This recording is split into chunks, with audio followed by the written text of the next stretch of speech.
Yang berikutnya datangnya dari Ahmad di Palangkaraya. Semoga Habibana selalu dalam lindungan Allah Subhanahu wa taala fid dunia maupun fil akhirah. Amin ya rabbal alamin.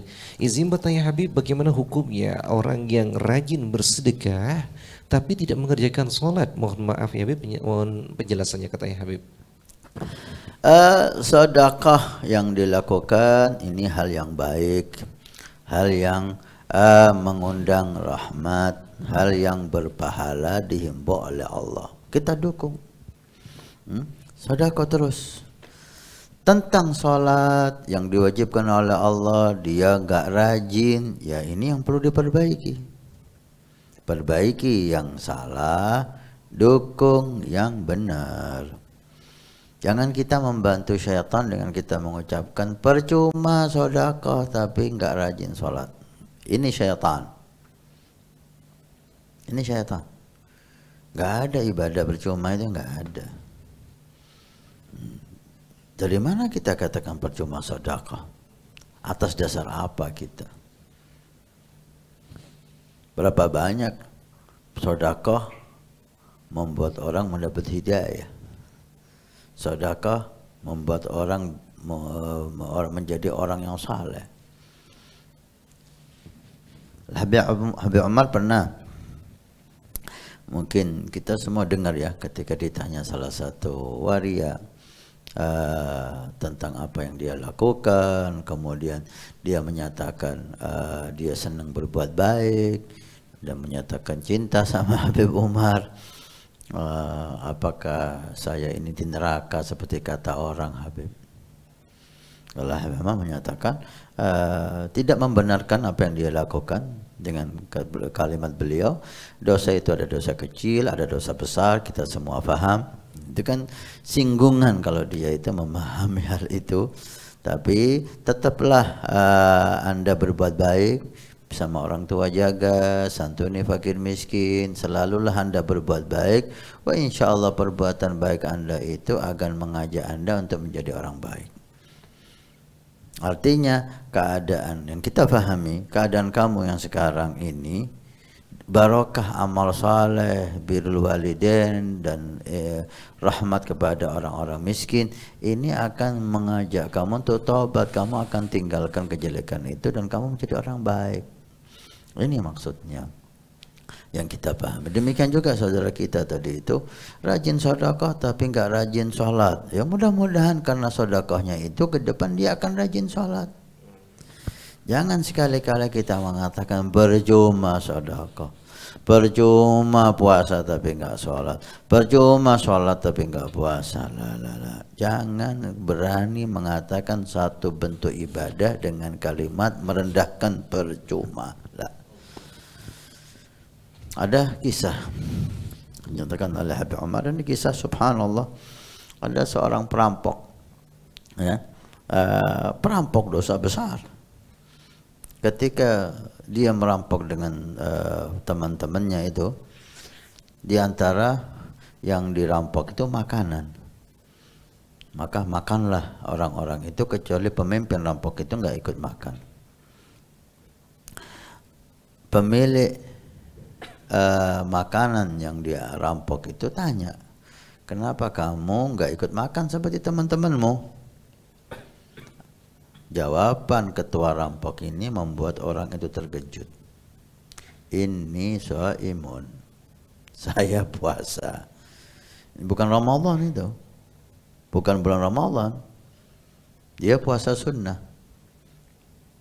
Tertawa yang orang ini. Kamu kerjaanmu merampok tapi berpuasa sunnah.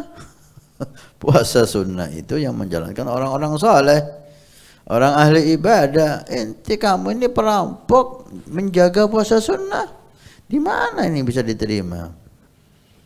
Enggak lah, saya enggak mau jawaban perampok ini. Lihat, ini hendaknya menjadi jawaban kita semua. Saya tidak mau memutus tali saya dengan Allah semuanya. Memang saya jelek, saya merampok, tapi saya tetap berusaha menyambung dengan Allah walaupun tali puasa ini mungkin kecil, tapi masih ada yang tersambung. Inilah, jangan kita putus untuk kita dan untuk saudara kita, talinya sama Allah. Tali kita sama Allah itu perbuatan baik, bentuk apapun itu tali kita sama Allah. Jangan kita putus semua dengan tidak melaksanakan ibadah atau dengan bermaksiat. Biarkan ada tali yang nyambung ke Allah. Kemudian Habib Ahmad cerita di suatu saat ketika si orang ini umrah atau haji, melihat seseorang menangis memegang tali kain Ka'bah sambil menangis. Terharu si orang ini, dilihat yang menangis itu, ternyata yang menangis itu ketua rampok itu. Ingat dia, subhanallah, ya fulan, gak baik, ente ketua rampok yang dulu merampok. Oh, kamu termasuk yang saya rampok dulu. Iya. Dari mana kamu kok bisa berubah seperti ini? Khusyuk, takwa, kalau dari puasa sunnah itu. Sepuasa sunnah membuat saya meninggalkan pekerjaan jelek itu dan saya sekarang taubat kepada Allah. Coba ditinggalkan, percuma kamu puasa sunnah tapi kamu ngerampok. Enggak percuma. Ternyata puasa sunnah bermanfaat, bisa merubah keadaan dari jelek menjadi baik. Inilah adab antara kita sama Allah Subhanahu wa taala. Jangan kita sok menjadi hakim, memvonis seseorang ibadahnya percuma, memvonis seseorang kamu jelek, kamu di neraka. La. Hendaknya kita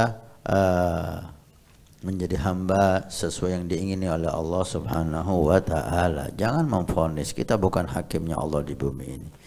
Kita menasihati apa yang perlu kita nasihati.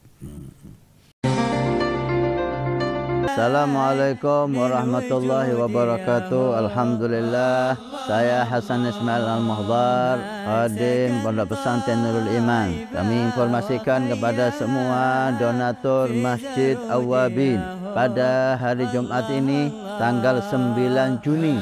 Alhamdulillah, kita melaporkan perkembangan Masjid Awwabin. Lantai pertama sudah kita lewati dan sudah selesai, tinggal finishing. Dan ini lantai yang kedua juga sudah selesai pengedekan dan insya Allah bentar lagi proses finishing. Dan ini kita naik lantai 3 atau lantai 2 masjid. Alhamdulillah udah proses pengedekan. Setelah itu kita mulai finishing, mulai dari lantai dasar aula, masjid yang pertama dan lantai masjid yang kedua. Terima kasih banyak semua donatur, semua simpatisan, baik yang mengikuti bulanan setiap bulan 100.000 ataupun yang memberikan hartanya. Mudah-mudahan Allah Subhanahu wa taala menjadikan sebagai sedekah jariah. Kalau kemarin Anda yang ikut, ini waktunya Anda menjadikan sedekah jariah ini untuk orang tua Anda, untuk anak Anda, untuk orang-orang yang Anda cintai, untuk istri Anda, sehingga semuanya kaya dengan pahala dan taat di hari kiamat. Karena masjid ini akan ditempati semua kegiatan ibadah, belajar mengajar di masjid, dakwah ilallah di masjid, sholat jamaah di masjid, aurat di masjid, pengajian di masjid. Masya Allah, begitu besar fungsi masjid dan aula Al-Awwabin yang diberi nama oleh guru mulia kita dengan Awwabin. Mudah-mudahan dapat selesai dan bermanfaat sampai hari kiamat. Terima kasih. Barakah. Wassalamualaikum warahmatullahi wabarakatuh.